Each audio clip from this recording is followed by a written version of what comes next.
Oh, Rarity, by Mazer. Oh, Rarity. I find it so difficult to express my thoughts as feelings. Every time I see you trotting around Ponyville, my heart skips a beat. I feel as if the very fabric of time has slowed down. I know that it is rude to stare, but I just can't help myself. From your purple mane to your snow-white coat, you are the definition of perfection. Do you know what you do to me? Do you not understand how you keep me up in the middle of the night? I lay there in my bed, staring at the ceiling while imagining your warm body curled up against mine. I imagine how it must feel to have your heart beating against my chest as I keep you safe and sound. I shall allow not a single moment of pain or suffering to enter your life. I will protect you from all that dares threaten. This is my solemn vow. I noticed you in town today. You were in the company of, what's her name? Fluttershy. You were with Fluttershy. I've never had a chance to talk to Fluttershy, but I've seen her around. As pretty as Fluttershy is, I cannot overlook how timid she is. How frustrating it must be for you to endure some pony so pitiful. I understand that she is your friend, and personally, I find that fact to be proof of your generous heart.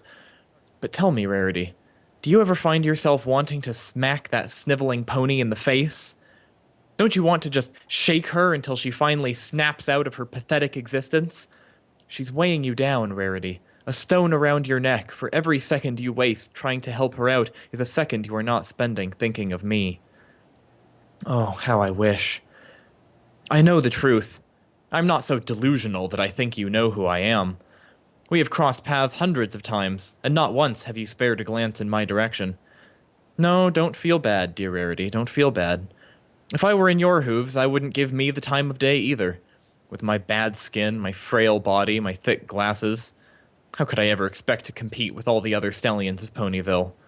I'm no big Macintosh. I've grown to accept that fact, but just because I've accepted it doesn't mean it doesn't hurt. Every time you walk past me without so much as a hello, I feel as if my heart has just been ripped from my chest. But it's okay. I forgive you, Rarity. I could never stay mad at you. How could a lowly peon such as me stay mad at a goddess? It's impossible. I remember the first time we ran into each other. I was at the Cake's Bakery, trying to decide which cupcake to purchase for my mother, when you walked in, your mane glistening in the afternoon light, your eyes shining brightly, a dainty smile upon your lips as you greeted that excitable pink pony who insists on poking her nose into every other pony's business. You two were talking about some kind of picnic. I wanted nothing more than to ask for an invitation, but my nerves got the better of me. Without so much as a glance in my direction, you left the bakery in the company of that annoying pink pony. I could not contain my disappointment. There you were, beauty incarnate, and I had been too nervous to introduce myself. Disgusted with myself, I left the bakery without bothering to pick up my mother's birthday cupcake. When Mrs. Cake asked what to do with it, I remember telling her to just give it away, that I no longer cared. Oh, the story of my life. It has been this way ever since I was a little foal. I was always being overlooked by others. It didn't matter if I were in school or at home. I was just one of those foals that everyone ignored. I remember distinctly that there was one time when the teacher asked a question. With a sudden burst of excitement, I realized that I knew the answer, and without hesitation, I thrust my hoof into the air, waving it back and forth. I did this for several seconds before my teacher called upon the filly behind me. Just like that, I'd been overlooked. It became more obvious when I got older. My family and I would go out to a dinner, and the waitress would constantly skip over me, even going so far as to walk away without taking my order. My parents would always have to call her back, to which she would apologize profusely, stating that she hadn't seen me sitting there. It's something that I've grown accustomed to, but that doesn't mean I don't like it. It hurts. It hurts a lot, and with each and every incident, the pain grows that much more intense. They say that after a while, pain just goes away, but I find that this isn't the case with me. It just keeps growing, festering within my chest like a parasite. There is only one pony in all existence that can soothe my pain, and that is you, Rarity.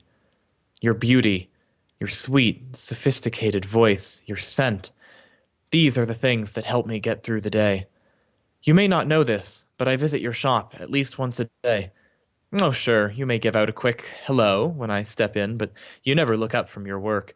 It's just a knee-jerk reaction to hearing the doorbell ring. Do you know how long I stay there, Rarity? Watching you work? Hours. There is a corner of your shop that is empty. I sit there and watch you work. It allows me to study you in your natural habitat, which I must say is quite fascinating. Whereas you are quite talkative when out and about with your friends, you're practically mute while you work. The only exception being when you are planning out a new design is during those times you talk to yourself, asking questions, answering them, seeking advice from your cat Opal. I find that these conversations are quite endearing, for your voice is that of angels. I dare say that Celestia herself would be jealous of a voice as beautiful as yours, Rarity. How I wish I could keep your voice in a bottle and take it home with me. That would be heavenly. The silence that comes when you begin working on a dress is simply exquisite, for it is during this time I get to admire all of your quirky little habits. Did you know, dear Rarity, that you bite your lower lip while you sew, or that you flick your ears whenever you go through your chest of jewelry? I watch you when you sleep. You have that plush, expensive-looking couch that you use to nap on. I enjoy standing over you, watching the gentle rise and fall of your chest. Once, at the risk of being caught, I even placed my ear to your chest so that I could listen to your heartbeat. It was the most beautiful sound I've ever heard.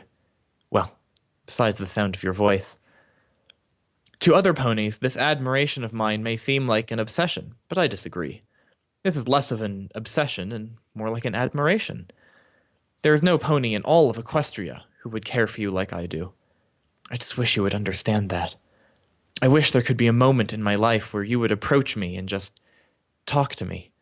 The simple acknowledgement of my presence would show me, once and for all, that you care about me as much as I care about you. Ah, Rarity. How I dream of such a day. The farmer's market is open today, and I know from past experience that you will be there looking for some fresh produce, and how lucky am I that for the first time in a long time, I need to go to the market for reasons other than following you. Mother has requested me to pick up some fresh asparagus, so I know that you and I will be in the same area. How I pray to Celestia that this will be the day that I finally gather up the nerve to talk to you. How I pray that this will be the day where you finally accept my existence. Alas, I know the truth. The day will go on like any other, and we shall cross paths without as much as a hello. But that's fine. As long as I get to see you, Rarity, I'm happy. But a stallion can dream, right?